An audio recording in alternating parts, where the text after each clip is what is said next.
This is the Andres Segovia Show. Greetings, everyone, and welcome to the Andres Segovia Show. Thank you for joining me at today's episode of the program. Today's special guest is brought on because I need to talk about what's been going down with California, the most mismanaged state in the union. I used to say it was the richest state of the union. Resource rich, yes. Finances, I don't know anymore because of how messed up things have become.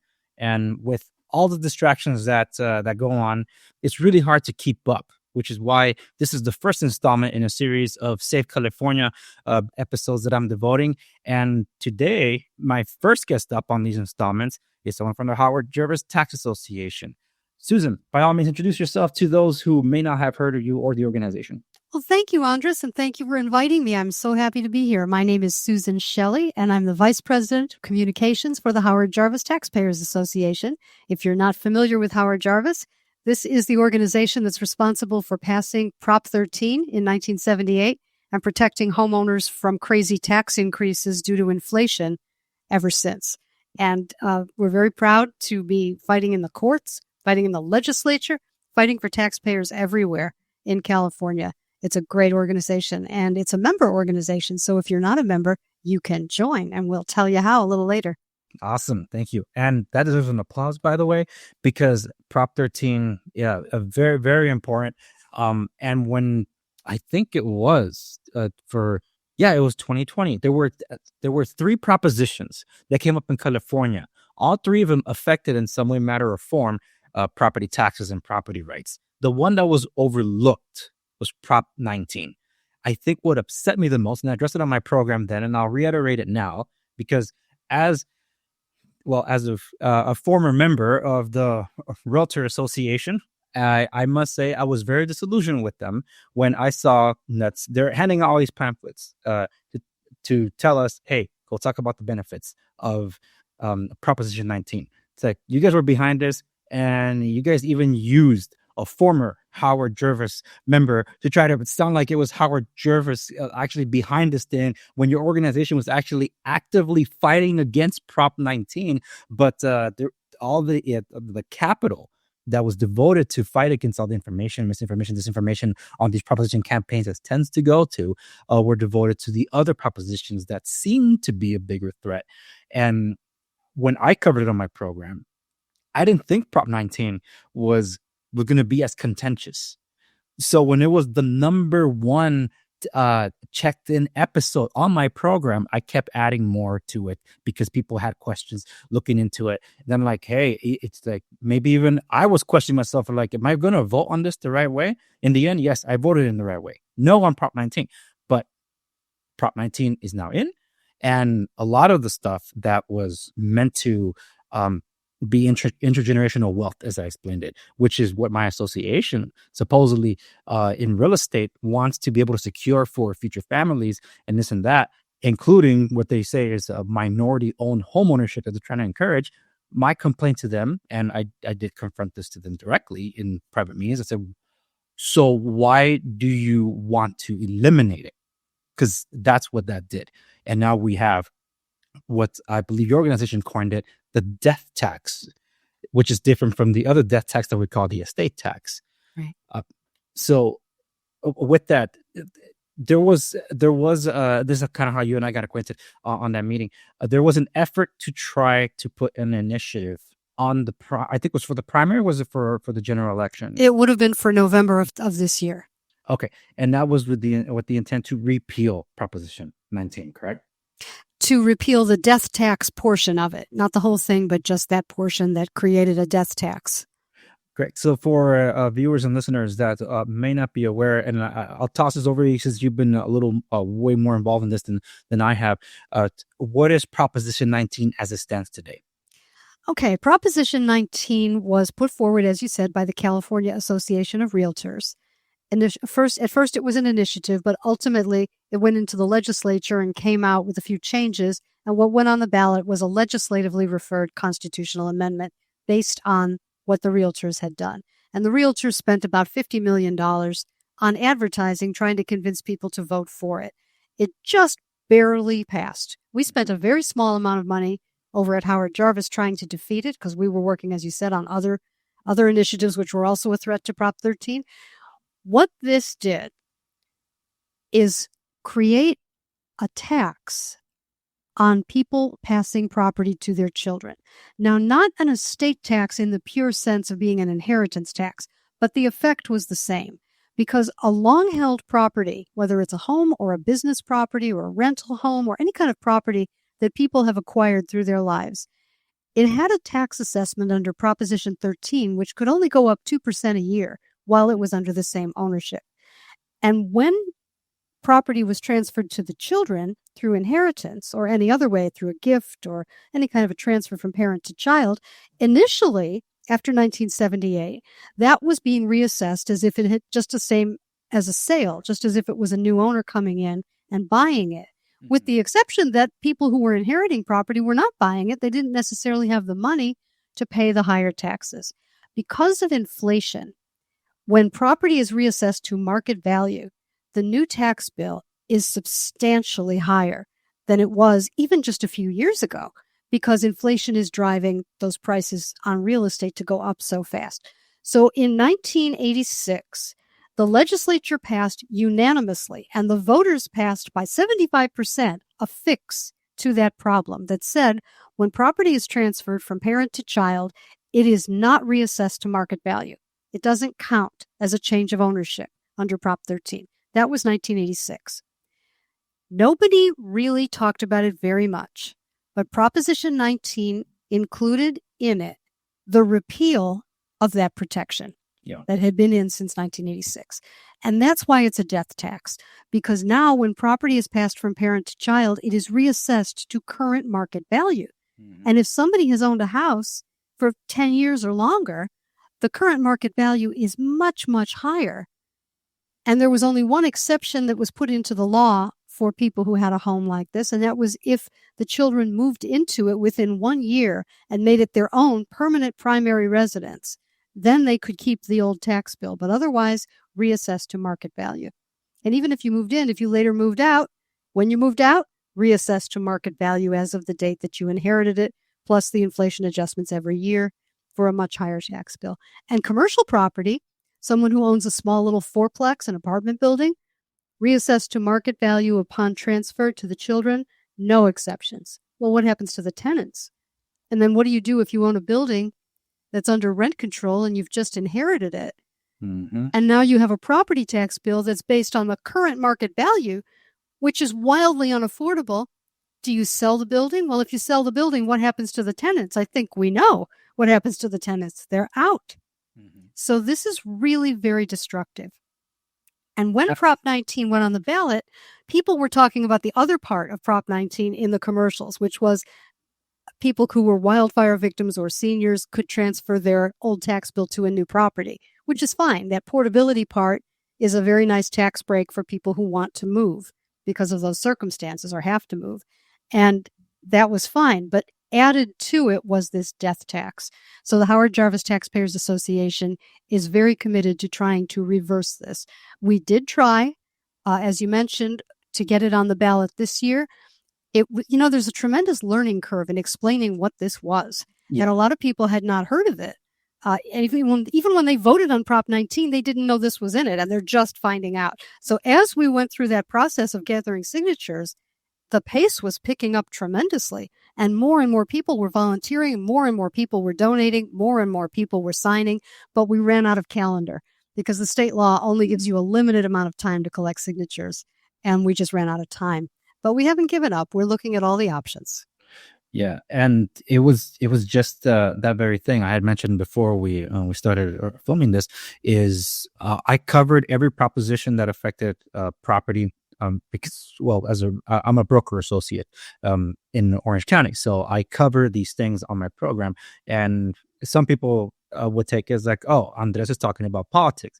Not talking about policies that will affect your property rights, your taxes. And I have long stated on my program since I began. I started it really as a Real Estate 101 podcast that also talked about tech and how I made you be able to work smarter, not harder. But along the way, I had to address things that were affecting my ability to convince people that, hey, owning a home is the right thing to do. Because in California makes it really hard to be a homeowner. They don't like you being the property owner because they think that you have an endless well of resources for why they either constantly tax you or they try to take away your property. Or in the case of property owners that have units, case in point, Los Angeles, San Francisco, Burbank, Glendale, other places that have real estate stabilization ordinances, they don't want you to have your property. They think it's wrong of you to rent it out to people. So I had to call these things out. And that's where I got hit by big tech with certain things because people considered some of that political just to bring up these policies. So the extension of the reach to get the information out there was hard because it wasn't being fed into what's called the algorithm, where the big tech sends the information to the people it should reach. Instead, it's like, we'll just keep it here or throw it that way where it's irrelevant to these people. And the ones that need to see it won't. But there were enough people that were figuring things out, as you mentioned, even during the, leading up to November 2020, where they're like, what is this Proposition 19? So then I had to do a follow-up. I did 3 episodes devoted just for Proposition 19, 2 prior to November 2020, and then 1 afterwards, because okay, what now? Even the Apartment Owners Association of America had to do an entire presentation on just what this was. And I think what shocked a lot of people was that technically, while it didn't go into effect, I believe was might have been April 15th or sometime late March, it was going to be somehow backdated to February 15th, that if you were going to make a move on your, say, living trust, that you had to pass on, as our attorneys told us, pass on all your properties to your kids right now so they don't get dinged by the tax. Well, by doing so, you just effectively destroy the credit of your kids, and that's not beneficial to them either. If, in the case of my siblings at the time, wanting to become homeowners, would not be able to achieve that. So it's like, what do we do now? And as you mentioned, we ran out of calendar, couldn't do anything else. And the living trust in the end was like, what was the point then if it didn't protect against something like this, if it was meant to be something to be passed on to our kids? So then more questions came up, and more seminars were also being done by the AOA USA. You know, it's sad that happened. And yes, there was a lot of push on the portability, the tax side, or the wildfire victims, which is almost nothing was actually devoted to that. But that was like the main selling point. The portability part, if I'm not mistaken, already existed though with participating counties. It's just that now it's statewide 3 times. They can move up to 3 times, but they never moved in 50, 60 years. Why would they move 3 more times in their sunset years? It didn't make any sense. But there was one more proposition. It wasn't just Proposition 13, but I believe it was Proposition 187, the one that allowed, because Proposition 13 allows for the transfer from parent to child. But then there was one in the 90s, I think it's 94, 95, where it was the grandparent to a right, the grandparents and grandchildren. I think 193 was the number, but somewhere like from memory. That was Prop 58 was the one in 1986 that said parents could transfer the property to their children. It was a home of any value and up to $1 million of assessed value of other property in addition to the home. So that was the rental property, the 4-unit apartment building, a small business. Up to $1 million of assessed value of other property was excluded from reassessment when transferred. 10 years later, they added a provision for grandparents to pass property to grandchildren if the children's parents were deceased. So the grandchildren would stand in for the parents in that case, and they could pass property to the children under the same rules, a home of any value plus up to $1 million of assessed value of other property to the grandchildren without reassessment. Yeah. And these are very important protections because it allows families to increase their intergenerational wealth, because that's the big investment that most families make. A home is a big investment, and you pay for it for 30 years, sometimes more. And you pay the insurance, and you pay the taxes, and you pay the maintenance and the upkeep and all of that every year. And you want to pass that to your children. And the same with income properties. It's very difficult to make it in California. The cost of living is very high, and very often a job isn't enough So parents want to pass to their children a rental house for additional income, or maybe for another family member to live in. And they want to pass that to their kids and have the kids hang on to it and pass it to their kids. And if you reassess to market value, when we're living through inflation like none of us have seen in 40 years or more, if you do that and you reassess to current market value, then the tax bill is unaffordable. Nobody has the income to pay that. Don't forget, every year, property taxes are not one time like an estate tax. It's not like an income tax. You pay it on the way in, or a sales tax. You pay it on the way out. Property tax is every year as a condition of keeping what you already own. Yeah. And that's just very, very different. So to raise property taxes is almost abusive to California families that are trying to build for the future and provide for their kids. Yeah, and the campaign, which is I mentioned it was the flyer. This is one of the flyers and the pamphlets to collect the signatures that unfortunately came up short, which was called Repeal the Death Tax. As you mentioned, it was to remove the death tax portion of it, not the potability or the wildfire things that Proposition 19 added in, which is no one's arguing. All right, let it stay. But with respects to the cost is not worth those benefits. Right. My opinion, especially as someone that has little children, and I'm like, I'm sorry, I don't think I have property for you guys to inherit any more little ones. That's how it feels. It's really rough, because how do you provide for the income for those kids to make those tax payments? It's very, very hard. So what's likely is the kids sell the property. Okay, so they have the cash. Well, great. You put the cash in the bank. The cash is depreciating and losing value to inflation. And even though interest rates are going up, they're not that high on your savings just yet. So the cash is losing value. The house that they had to sell, or the business property that they had to sell, is appreciating in value, but somebody else owns it. And your kids are out of luck. And why did we do this? Well, the answer is a lot of people didn't even know they were voting for it. Exactly. They didn't know it was in there. And as they're finding out, they're pretty upset. And the assessors are not happy either, because they're having to send out letters to people telling them when someone passes away, your property is going to be reassessed if you don't move. If it's a home, if you don't move into it and make it your permanent primary residence within 1 year of the death of your parent, it's going to be reassessed. What do you want to do? And they're like, what happened? What is this? Ideal primarily, I would say 80% and 90% of what I do for a living is dealing with probate and trust properties.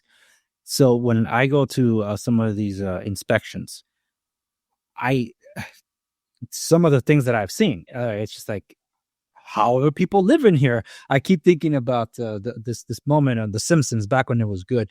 I don't remember what chemical spill or something that happened in the town of Springfield, but there's Moe's Tavern, the bar. For those familiar with The Simpsons, Moe's Tavern, and Barney, who's always the town drunk, is at the booth, and these guys with hazmat suits going, they're like, "Men alive!" or "There are men alive in here." That's what always stands out at me every time I go to some of these properties. I'm like, how could anyone live like this? It's some places I couldn't even find the floor. I was about 2 feet above. That's how much clutter was in these homes. So some of these individuals haven't moved in forever, and their children, almost all of them, are out of state. They have their own families and things like that. So for Proposition 19 to say that, oh yeah, just move in within a year and everything will be okay. Some of these houses are not in movable condition. And the paperwork has to be settled. And you're talking about displacing the family that's most likely out of state and is already rooted there, schools, work, and all that. That doesn't make any sense. So they, like most cases, and the cases that I do, they sell. And it is a sad thing to see this go on, and low information. I don't know entirely who would to blame for the low information voting. Is it the people don't do enough legwork? Back in the days, to say, hey, people, do your own research. Nowadays, with the way algorithms work and some of these tech sites will just show you what they want you to see that benefits a political ideology more than another. I just feel like, well, how do they do research now then? And I think what ultimately comes down to is relying on organizations like yours, where they are on the ground and doing these things. That's why you're one of the several groups that I'm bringing on my program to discuss that address at different levels and aspects of life. In this case, I would say like the taxation and fiscal matters, and others are more community based. Even ethnically, they're targeting my groups because they're primarily like, we got to inform the Hispanic voters and things like that. So that's why I'm like, whatever the result might be or cause of low information voting, there's enough groups out there that are doing their work. So I still think that people got to do the legwork. Don't rely on just the pamphlets that come through the mail. A lot of it's propaganda anyway. Vote for me, not for the other guy, for XYZ reasons. But it's in doing that legwork, though, even trying to make sense of some of these groups, like, well, how do we know they're on our side? And I think it comes down to is like, well, is what they're saying beneficial to you or beneficial to them? That's one way. And second, does it make sense?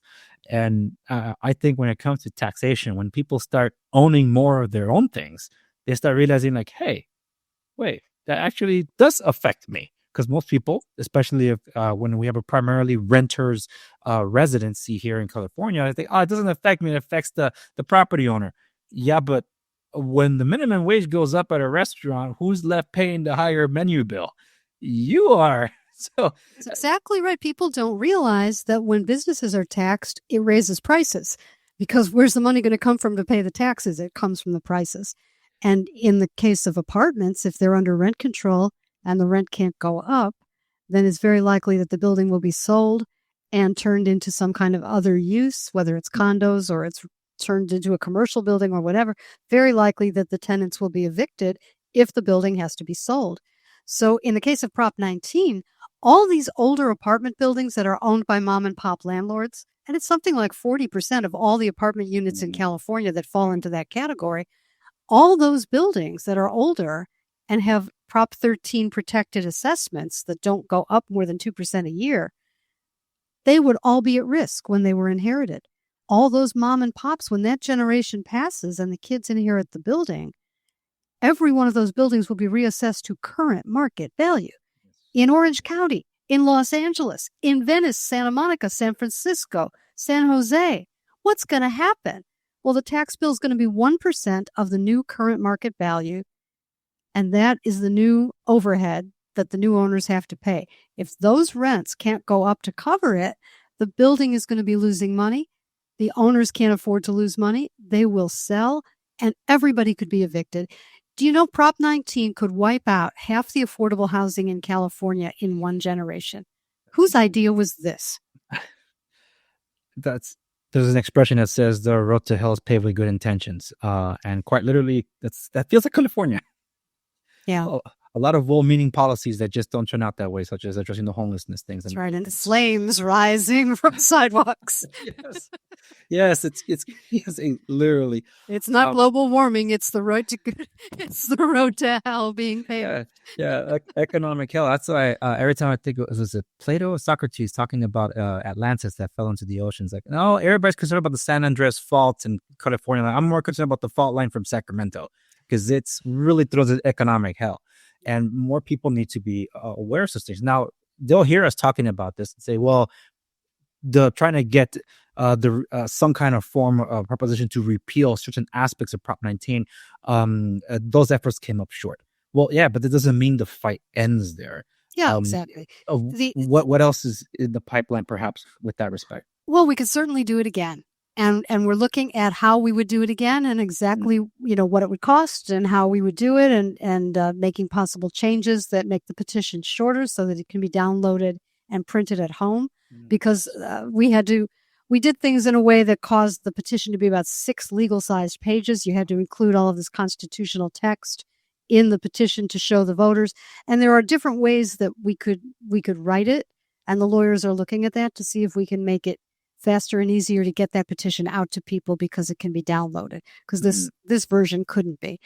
So that's one option. There's also the possibility that the legislature could make fixes to Prop 19 and put it on the ballot. They can propose a constitutional amendment with a 2/3 vote in each house of the legislature and put it on the November ballot.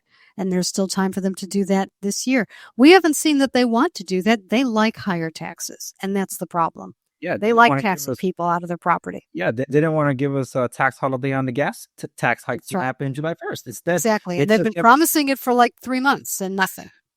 Kevin Kiley was the one saying, "Hey, let's I propose a bill to let's do a tax holiday." It's like, no, instead let's just raise it. It's like, wait, that's the opposite of what I was proposing. Exactly. Yes. They hijacked his bill and they turned his tax cut into a tax increase. That's all on film for people to see themselves. It was amazing to behold. Like, whoa, this went the other direction so fast. It's horrifying. It's just horrifying. They love tax increases. They think everything's just going so well that people can afford to pay higher sales taxes, higher income taxes, higher gas taxes.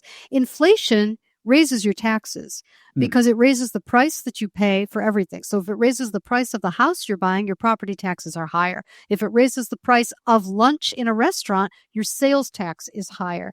If you get pushed into a higher tax bracket, your income taxes are higher, all at the same time that your buying power is declining. But the government is making out like a bandit because they're getting more revenue from you while you're suffering. Correct. And they're happy with that. This is just what happened in the 1970s before Prop 13. And this is why Prop 13 was passed by a 2/3 vote of the electorate. Because even with all the scare tactics that were thrown out there, and there were a lot of scare tactics, oh, the whole world is going to come to an end if this passes, voters said, we can't pay this.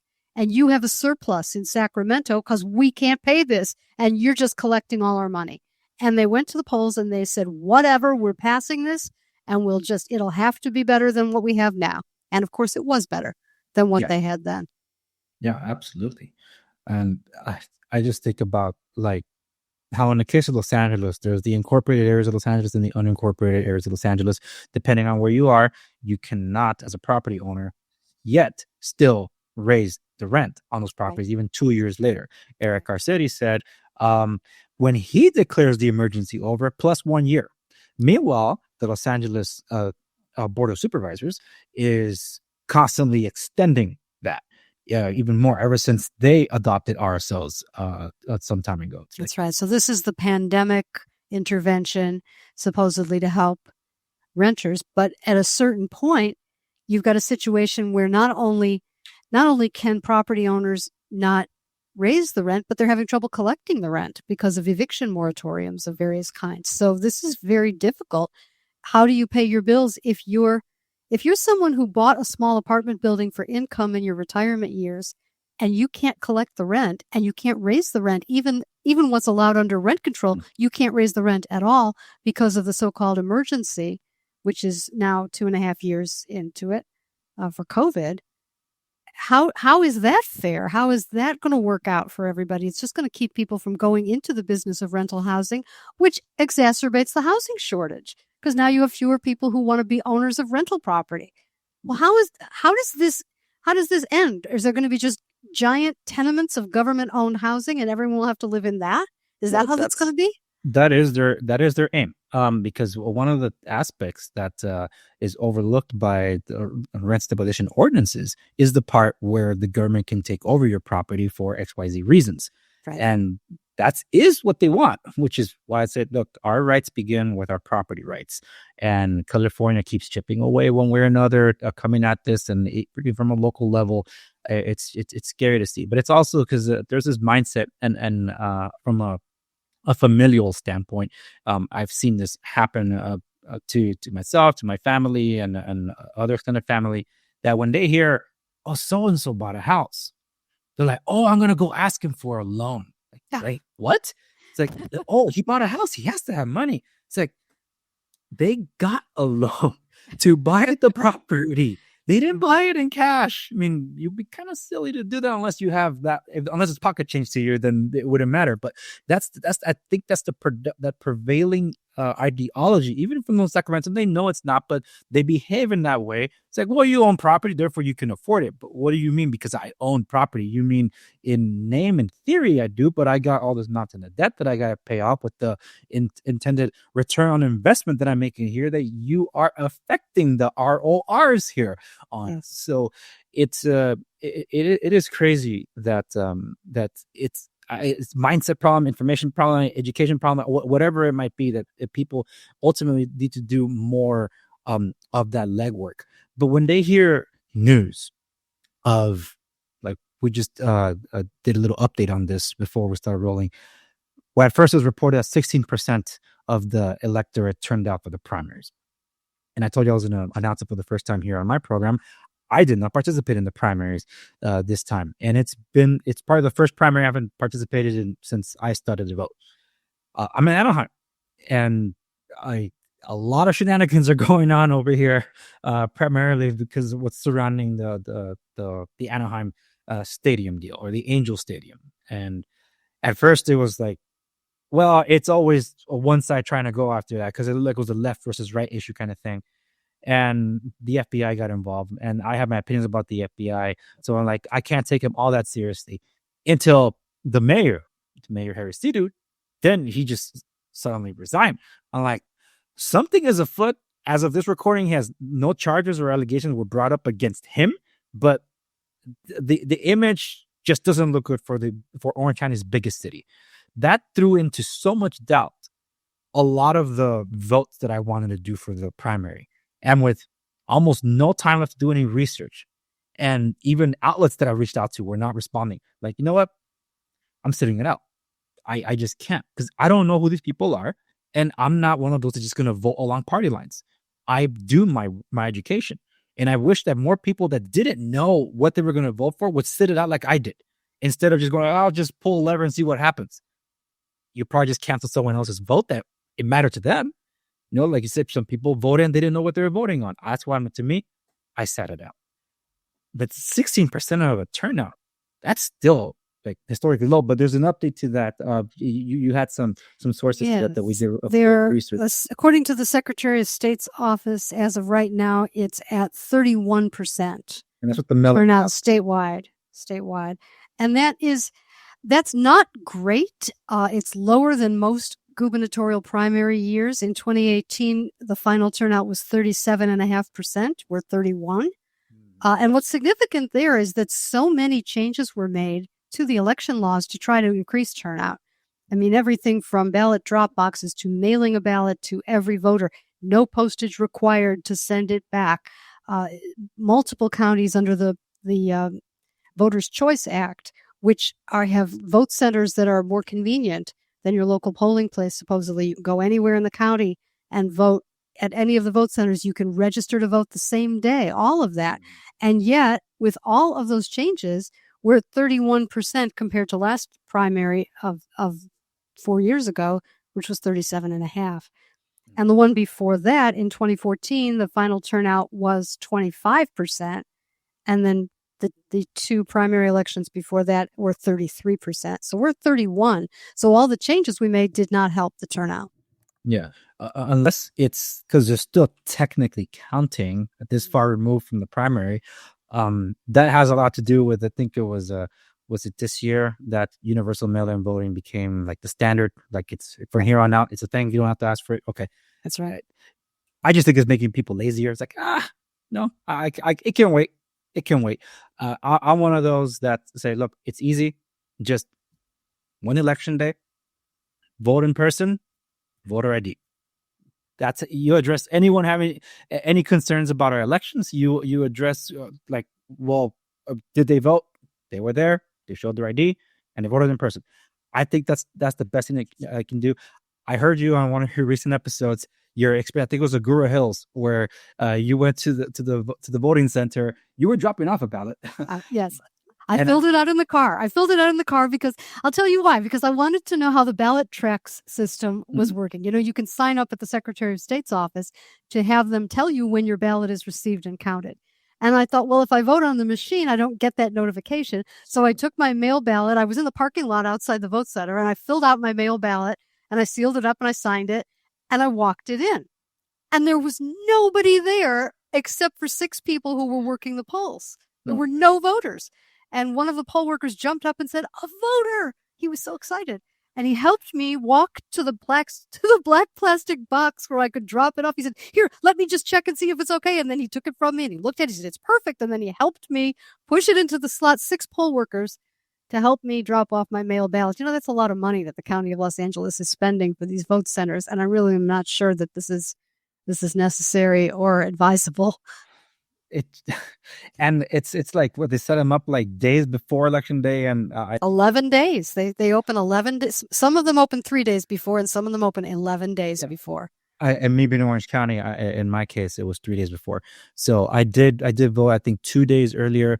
One election I did it where I did do a drop off because I was curious. And I think I did mail that one and not do a drop off in person. This last time I dropped one off in person. I think both my wife and I went over and dropped off in person, walked into the center, downtown Anaheim. Nobody's in there except the ones that are working. A lot of booths set up. And I'm like, I wonder how much they're getting paid. It's just like, and they are getting paid. They're not volunteers. They are getting paid as they should. And but you have to, as a taxpayer, you have to pay for finding and setting up these locations, and you have to pay people to be there. And we're also paying to mail the ballots out, and we're paying to mail the ballots back. And the processing time for mail ballots is much higher than for precinct ballots. Because, the system used to be that everybody was verified when they came in or when they requested an absentee ballot. That was a verification stage of the process. Well, now if you mail in the ballot, the verification is in the county offices when they receive it. And it takes longer. It takes longer to, they run them through a scanner. They check them with software to see if the signature matches the one on record. I don't know how accurate that is, but let's assume it's 100% accurate. It still takes time to do that. And then every ballot has to be fed through a counting machine there. And it's just more processing. And then all of the provisional ballots and the conditional ballots where people have to register same day and then it's not automatically counted. It has to be verified in some way. That takes longer. All of this takes longer. In a county of like Los Angeles, there are 5.6 million registered voters. That's a lot of paper. Yeah. And many of those people who are on the rolls are not living here any longer or are not living any longer. And they're still on the rolls. So there's a lot of ballots out there that shouldn't be voted or can't be voted.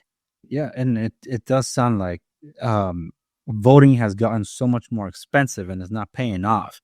Mm-hmm. So it's like, well, if it's not working, why try to make that the only way? It's like going back to just like, well, let's make it one day. For some reason, I use this as a metaphor analogy.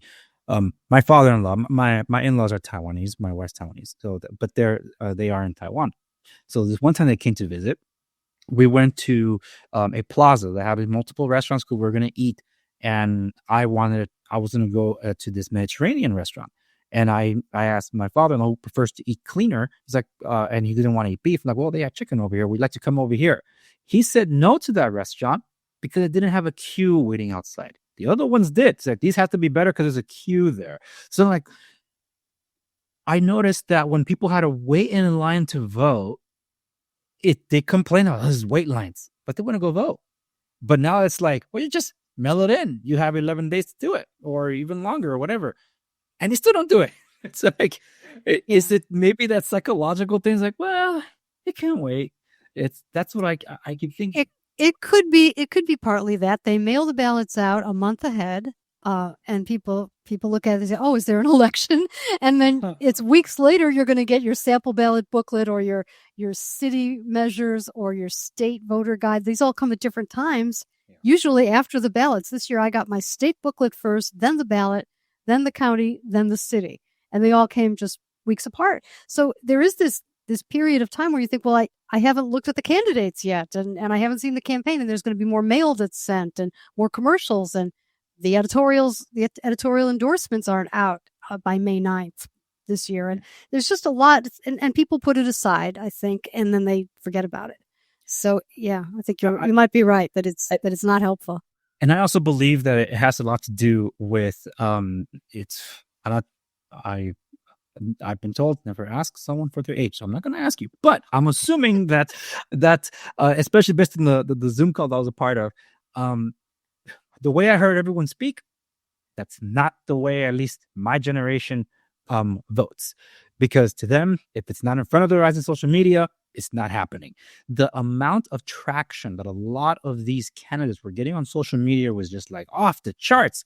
And then the disappointing results with the primaries, like, dude, almost none of you guys went to go vote. What's going on here?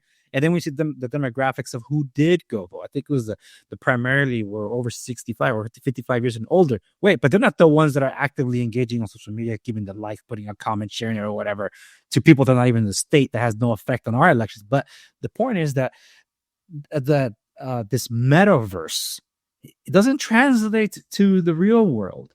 That's been my experience. I agree with you. That's what I've seen since I've been following politics or working in it very closely. The people who are online don't vote. The people who are voting are not online. I mean, to just generalize it. Yes, I agree with you. And I do know that through social media, there'll always be a more discouragement or encouragement for one way or another.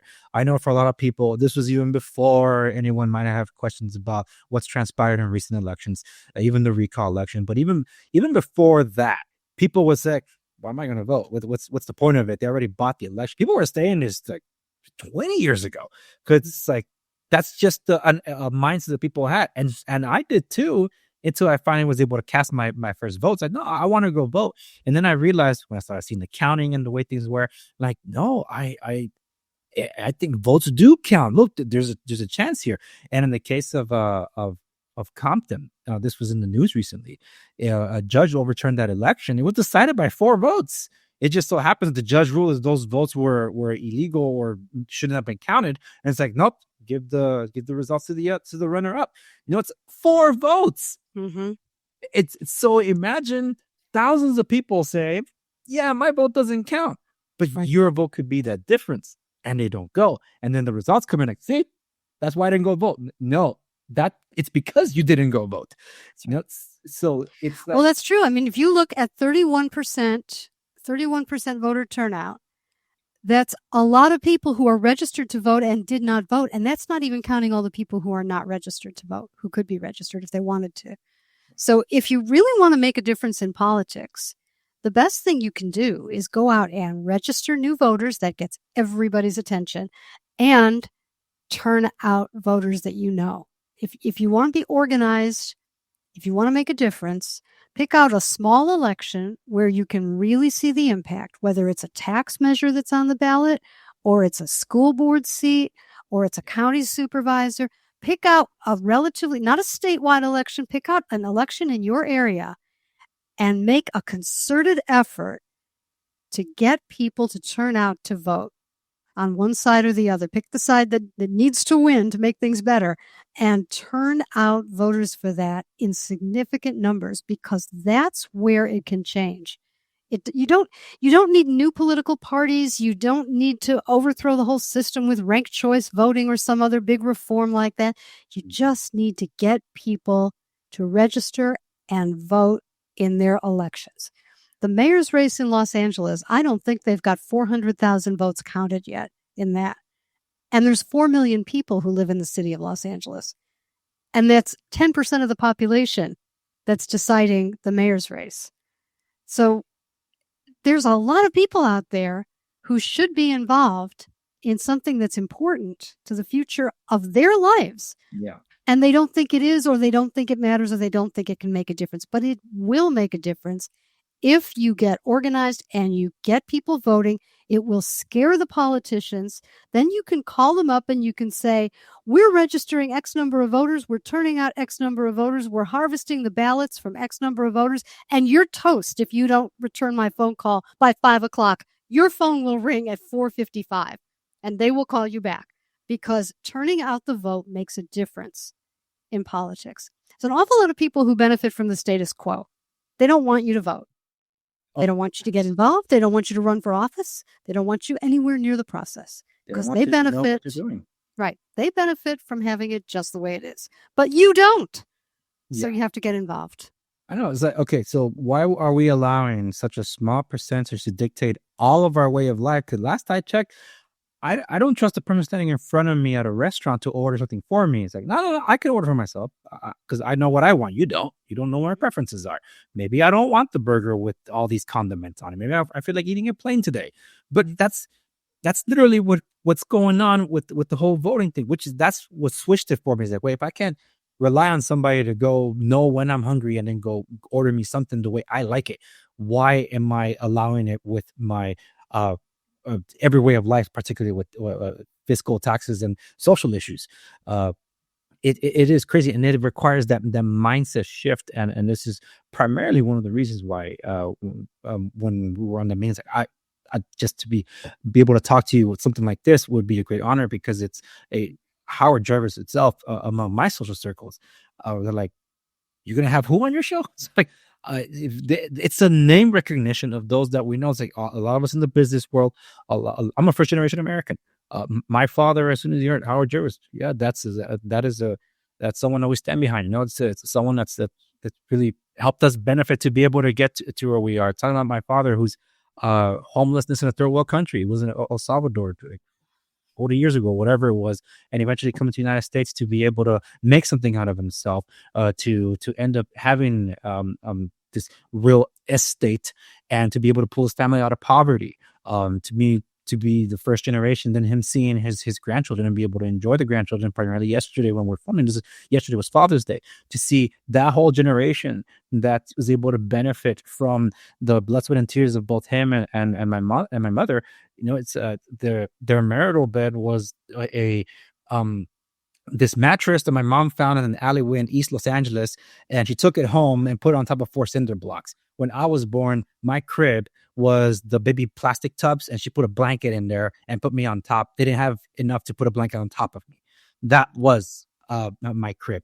To go from that to what it is today, and for the family the world over to benefit from all that hard work. And I'm like, nope, I know my roots, and I study my roots, and I pass on to my children. They're going to know this.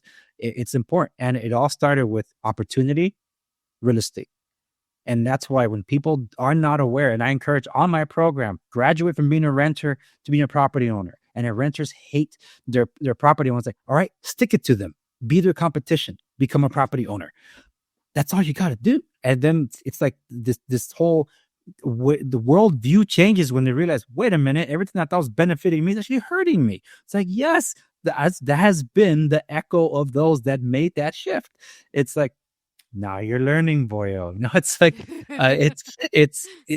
people need to be more aware of these things, and everything requires input from themselves. You can't do everything yourself, or Howard Jarvis Taxpayer Association. There's only so much you can do without those of us it being involved as well. That's why on that Zoom meeting, I chimed in and said I became a member, because I believe in the organization and what it's setting out to do. And more people should do that. Put their money behind organizations with clout.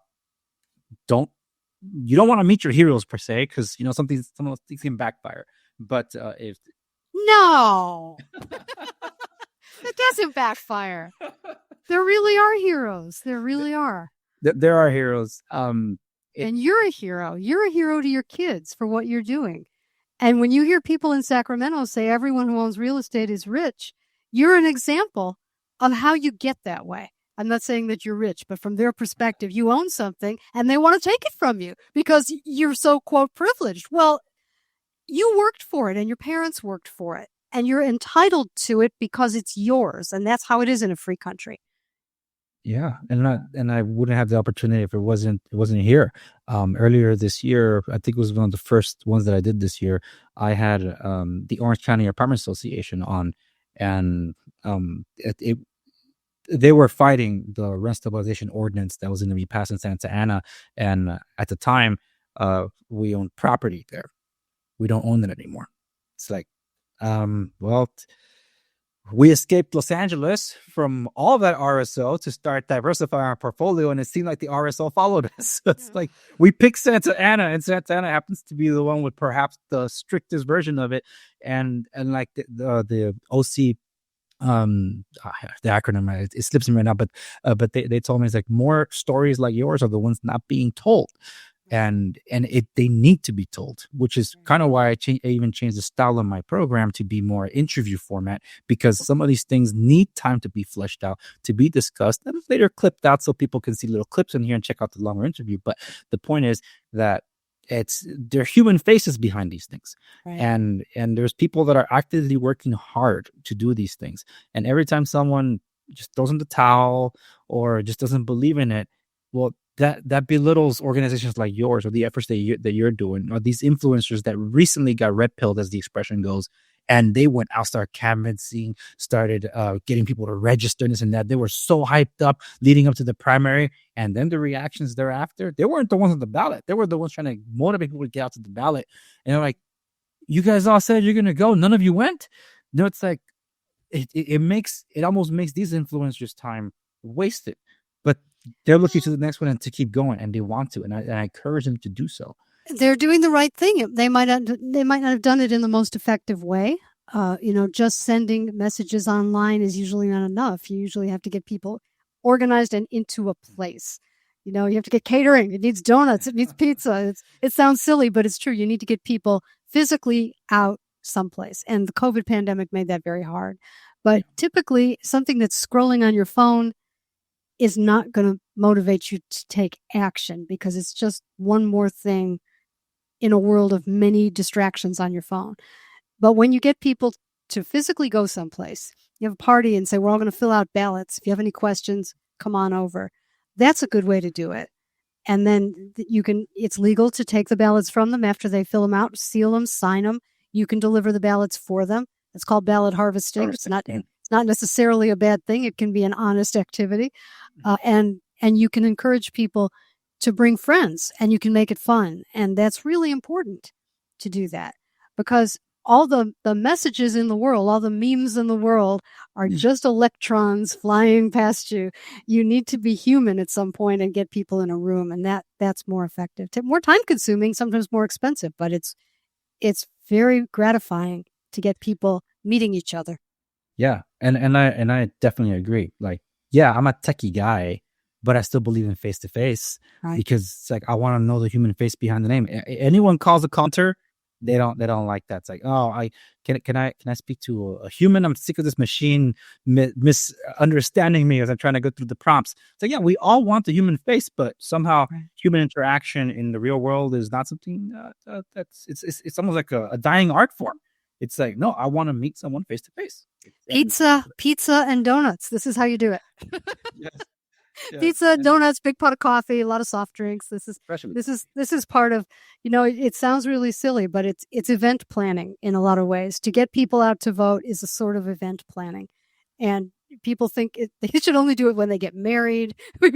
There's some big party they're having for someone's anniversary. They think of event planning like that. But no, you have to plan small events and get people out to parks, to protests, to whatever it is. You have to get people out and talking to each other. One of the great things about a signature collection effort is that people were setting up tables. They were out there with clipboards. They were talking to people face to face. And we collected more than 400,000 signatures in just a few months. And it was very empowering, I think, for a lot of people who'd never done it before, to go and talk to people and answer their questions and meet them and hear their stories and get involved, rather than just blast an email and it goes into the void and then everybody forgets about it. Yeah, and that definitely makes a lot of sense, especially when you might find you're connecting with people that are like-minded. Because if we're going to stick to my vote doesn't count, or one super majority party controls the entire state, well, at least 85% of the voters in San Francisco recalled the district attorney. That's the right. next one on the chopping block is Gascon. That is not a right-wing effort or anything like the media was trying to spin on what happened in San Francisco. Like the right wing in San Francisco, it's like, man, you guys are stretching it big time. There's not even a right pinky in San Francisco, let alone a whole wing. It just doesn't exist. Yeah. Now, it had to get pretty bad for people to do that, but it got pretty bad. So yeah, some people getting pretty bad in LA. I was being labeled along with others misinformation when I did a series called News Roundup, and one of those covering any real estate news or things that affect real estate in the entire state, I covered San Francisco's poop patrol. And I know no such thing. It's like, yes, there's even a chart as to how much they're picking up on a daily basis. That is true.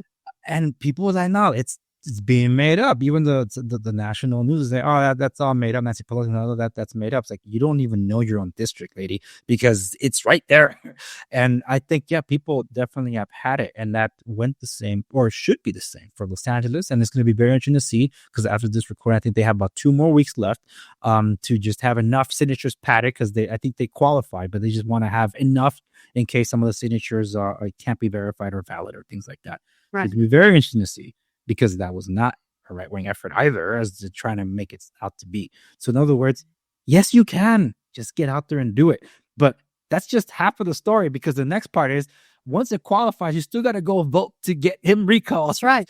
The signatures just get it on the ballot, and then you have to go and vote. Exactly. Yeah, because that's what happened with the recall effort of Gavin Newsom, where it's like, well, I already signed. No. You signed to get the election. Now you got to go vote to get him out. And those same people didn't turn out. A lot of people did not turn out. Yeah. And, you know, some of that, in defense of the people who are confused, I have to say that there's a lot of money put into making you confused. There's a lot of effort that goes into misleading ballot titles, and not in the case of the recall, but in case of the ballot measures, misleading ballot titles, misleading advertising, misleading mailers, misleading descriptions in the booklet that you get, misleading ballot summaries. There's a lot of stuff that goes on that's engineered to confuse you, and it does a fine job in most cases of confusing everybody. You can look at some of these ballot measures, and if you have a law school degree, it's hard to understand what they're saying, and that's intentional. That's intentional. Yeah, absolutely, which is why places that digest this information to at least make it into small bites for those that don't have the time to digest all this or even understand it, organizations like yours make it possible to better understand these things. And I think that's a great note to end on, because I encourage people to check out information provided by your organization. By all means, please let my audience know where they can learn more about you and anything else that you feel people should be aware of. Absolutely. Thank you for that. You can go to hjta.org. That's Howard Jarvis Taxpayers Association, hjta.org. And you can click join us and be a member. It's only $15 a year, and we'll work for you anyway, even if you're not a member. But if you're a member, you're strengthening the organization, and you're making us more powerful in Sacramento, in the media, in the courts, everywhere. So hjta.org. You can also sign up for the free email alerts. You can listen to the podcast. That's all free. And you can just be aware that this is a place you can go to get information before the election about candidates, about ballot measures. You can get recommendations for taxpayers. If you join, you'll get our newsletter, which comes out 3 times a year. It's a little newspaper full of information and articles about issues that are important to you if you live in California, whether you're a property owner or not, because there are a lot of other taxes that affect everyone who lives here, like the sales tax and utility taxes and all kinds of things that are causing your gas tax, that are causing the cost of living to go up in California. And we do what we can to inform voters and taxpayers about all of this. So go to hjta.org and join the Howard Jarvis Taxpayers Association. Yes, thank you. And thank you to all of you that are working behind the scenes for those that are not even aware you guys exist. So the more they know, the better. So thank you very much, and God bless you all. And don't hang up. We're going to wrap it up here. So for those of you that are listening on the podcast, you know the MO. Go to the show notes of company's episode at www.thinkerssegovia.com, and you'll find every single link that Susan just spelled out for everyone. And there is one more thing that we did bring up. What is this right to vote on tax.com? Yes, the right to vote on taxes.com. If you go to right to vote on taxes.com, you can get the petition for another really important initiative that's going to qualify for the 2024 ballot. And this is called the Taxpayer Protection and Government Accountability Act. And one of the things it will do is require all state taxes, like the gas tax, for instance, to go on the ballot for voter approval, in addition to being passed in the legislature. And it also closes up some loopholes that have been created by the courts, loopholes in Prop 13 that need to be closed, and this will close them. So go to right2voteontaxes.com and click Get the Petition.